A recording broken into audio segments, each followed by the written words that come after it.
Namaste to all. In yesterday's Yajna, my Acharya ji gave really beautiful knowledge from Vedas. I will try to summarize in the next 10 to 15 minutes. My Acharya ji told so many secrets. I could not note everything, but it was so much of secrets from Vedas and his tapasya, etc. First of all, my Acharya ji was repeating the same knowledge which he was giving in so many pravachans, that every day in the morning try to do Gayatri Jap with the meaning in the mind, because the prayer in Gayatri Mantra is we are praying to Almighty God to make our buddhi shuddh, make our intellect pious and pure.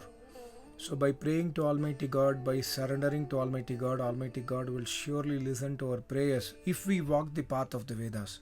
If we walk the path of the Dharma, then Almighty God will surely make our intellect pure. And the moment our intellect is pure, then we will be able to go towards the moksha, my Acharya was telling.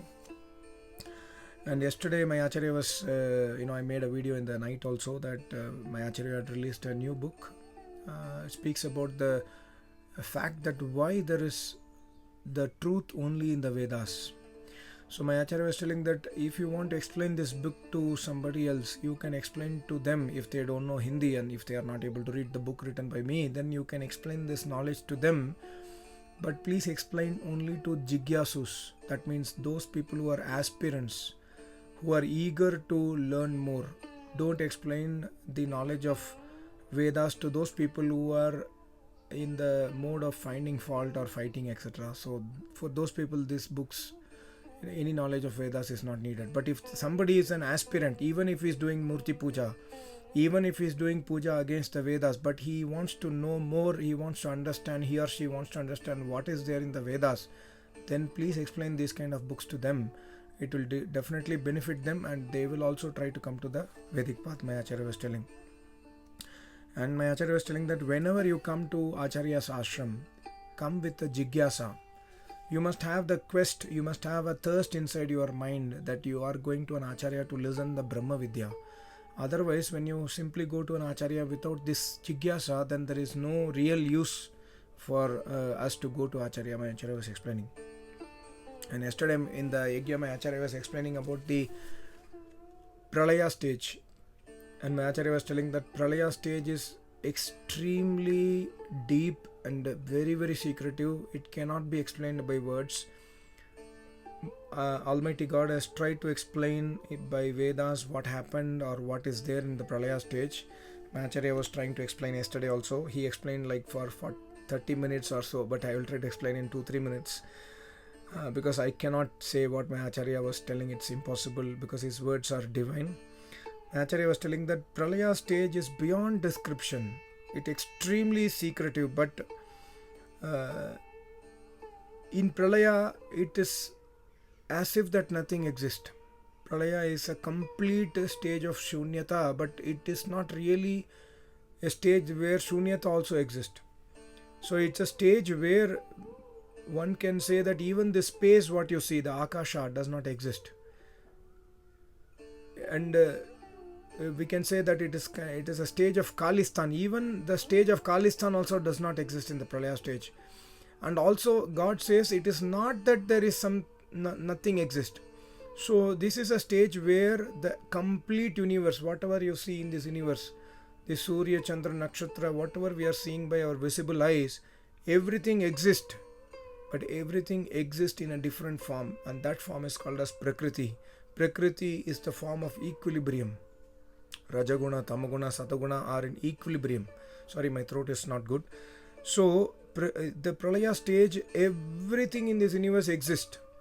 But this universe existence is in another form, which is called as Prakriti. And in that Prakriti stage, nothing is moving. There is no chanchalata. Almighty God is present and Prakriti is inactive. Prakriti is not able to convert itself into universe because Prakriti is Jada Tattva. So God says in the Rig Veda that there is not that nothing exists. There is something that exists, but it is as if that nothing exists. That's why God has used the word na sat asit, na asat asit, etc. to describe the depth of pralaya. So my Acharya told the moment Almighty God his power acts on the Prakriti, the creation starts, and from Prakriti, the Mehet Tattva, then Ahankara Tattva, then Panchatanmatrani, then Panchamahabhuta, etc.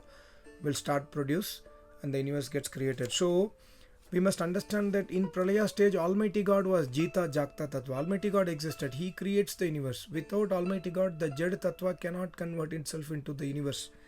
So we must understand the greatness of Almighty God, my Acharya was telling.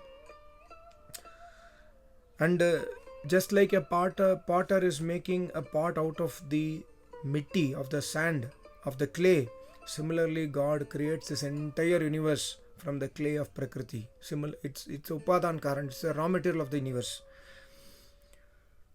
And my Acharya was telling that being born as a human being, if we are not listening to this knowledge, if you are not listening to the purpose of why you are born from the Vedas, then there is no use of your human birth. So you must definitely listen the knowledge of the Vedas if you are a human being. This is what Almighty God also is telling, and this is what all the Rishi Munis are telling, my Acharya was telling. And my Acharya is telling that you go across the world, try to search one person who is happy. Nobody is happy. Nobody can be happy. It's only a Samadhist Rishi can be happy. Other than Samadhist Yogi, nobody can be happy, because happiness is with only Almighty God. So, if you are a human being and you are in dukkha, you must understand that the only reason for your dukkha is you are not able to realize who you are through the knowledge of the Vedas. By listening the knowledge of the Vedas, you understand who you are, and then when you do tapasya, you realize who you are. Only the person who understands who he is really is happy. Other than that, even if you have so much of money, so much of material benefits, so much of wealth, so much of health, you will be always unhappy. And your wealth, money, property is due to your previous Janma karmas. God does not give any happiness if you do not follow Vedic path, is my Acharya's message yesterday. And my Acharya is telling that this knowledge of the Vedas is Chetana. The knowledge of the Vedas is consciousness, is Chetan Vani. Jaise, like, we make a wooden stool out of wood. The wooden stool behaves as a wood. Means the property of the wood is there in the wooden material, in the wooden stool or wooden furniture. Similarly, God makes the knowledge, God creates the knowledge of the Vedas. It emanates from the Almighty God. So, Vedas has the same quality of Almighty God, my Acharya was telling yesterday. And my Acharya was telling that when you want to understand what is there in the Vedas, you must first understand what Yajnavalkya said. He says that there is only two things in this universe. Either it is a truth or it is a falsehood. The truth is Almighty God and the Vedas. Everything else is falsehood. Even if your body is false. False means that will change the shape. That's why Prakriti is many times mentioned in the Vedas as Asat. Because Prakriti, although it is eternal, it changes its form, being Jada. Almighty God's power acts on Prakriti. It changes its form from Prakriti to Vikriti, from Prakriti to universe. Universe will again convert back into Prakriti. So the falsehood is that which changes form. The truth is that which is ever unchangeable, ever unchallengeable. So Almighty God is the truth. And when you understand that your buddhi, your mind, your intellect, your body is made from Prakriti, it always changes, then only you will be able to understand what is truth. So you must always come to Acharya again and again to listen the knowledge of the Vedas. And my Acharya was telling that many of you have Shanshaya. Shanshaya means doubt on me, because my Acharya normally wears some gold like ornaments and some gold ring. He said that, see, when I wear this, some people will ask that you are sannyasi, why are you wearing gold, etc. God says in the Vedas to give the entire kingdom to Rishi Muni Tapasvis. I am wearing this because you have given me as a dan. I want to show that I have accepted your dan. So suppose I am wearing this golden ring in my finger, the person who has given this dan will become happy that, okay, I have given some dan to my Acharya and my Acharya has accepted it. So just for your sake I am wearing it. This is not needed for me. But God says in the Vedas that not only this gold, entire whatever the king has to donate so much of property to the Rishi Muni Tapasvis, Sahasrani cha Ratanani. Sahasrani means hazaron prakar ki Ratan Dhan. Rishi Muniyo, we must donate to Rishi Muni, my Acharya was telling yesterday. So, my Acharya was telling that the money, the property, the gold, the bank balance will not travel with you. But when you give that to the Acharya, when you give that as a donation to Acharya, the punya will travel with you. Acharya does not need your money, but when you do donate to a Rishi Muni Brahman, who is a true samadhist yogi, that will become a punya to you and it will travel to you with you to the next janma. But if you donate it to somebody who is against Vedas, who is a Ved Virodhi, then it will become a major sin in your life, my Acharya was telling. So never donate to anybody who is uneligible, is the message. And my Acharya was telling that don't ever desire and focus on the food. Don't ever focus on comfort when you come to Acharya. My Acharya was telling that 45-50 years back, when I was in Amritsar, I was working in Amritsar in army, somebody told me that there is Radha Swami here nearby Amritsar. Why don't you come and visit his ashram? Please see the ashram. He compelled me so much, then I traveled with him. Then when I went there, I saw people are waiting under the tree. Somebody is in the early morning, in the night, somebody is sleeping without any bedding. He is sleeping under the tree. Somebody is sleeping under the open sky. I was amazed that people have so much of Shraddha on that Radha Swami. So, but when you come here, you get all the facilities. But you want facilities beyond what is available here. That is not right. So you must be a jigyasu. If you come to ashram, everything is available. But my Acharya told, Dukh ka naam tapasya hai, sukh ka naam tapasya nahi. Matlab means when you come to Acharya's ashram, if you are getting some difficulties, that is called as tapasya. You must try to happily take it inside your heart and then go towards Acharya. Don't say that, okay, this guy got a bedding, I am not getting that much good bedding. This kind of comparison you should not do. You must always try to accept what is available, because your main motto is Brahma Jnana, not facilities. So my Acharya was telling that don't give focus on the food. Whatever food is available, everything is Brahma Shuddh. So try to consume the food, but don't have your entire dhyan concentration on the food. And my Acharya was telling that when I was young, I used to eat a lot. Means my Acharya told I used to drink 3 kg of milk every day. And I used to eat desi ghee with shakkar. My body was extremely powerful, but every power of my body I used for yoga abhyas. I did intense tapasya. Similarly, my Acharya, even if he lived in jungle, he drinks 3 kg of milk every day whenever he gets bhiksha. And then every his body strength is used in yoga abhyas. My Acharya was telling, I am 84 years old, still I am singing bhajan, still I am able to do pravachan for 3 hours, 4 hours, 5 hours, only because of my yoga abhyas, only because of my tapasya. So I ate the food and I utilized in tapasya. Similarly, you also do the same. Don't enjoy the materialist benefit for your sensual pleasures, my Acharya was telling. So my Acharya was telling that Rajagun, Tamagun, Satagun, the Prakriti Guna is in the universe, because universe is made from Prakriti. So your Buddhi is also made from Rajagun, Tamagun, Satagun. So it will always try to deviate you from the original path. The Jivatma will be pulled away from the original path because of Rajagun, Tamagun, Satagun. So you must be always careful and walk the path of the Vedas. And the moment you understand the true nature of Jivatma, and moment you become a true Jigyasu, you will leave all these comforts and materialism and you will go towards the Samadhi. And my Acharya is telling that, in Mahabharata, out of the 5 brothers, the Sahadev, he was the younger brother, he was so beautiful. He always used to think that I am so beautiful. When somebody sees me, some lady see me, she will get attracted towards me. So whenever he goes out of his room, he used to make up his face with black color, some ugly thing, so that he thinks that, okay, nobody should get attracted towards my physical appearance. That is the kind of tapasvi he was. So you must understand these things, kind of secrets from the Mahabharata and Ramayana, my Acharya was telling. And my Acharya told, in Grahastha ashram, in Brahmacharya ashram, in Vanaprastha ashram, in any of the ashram, never become lazy.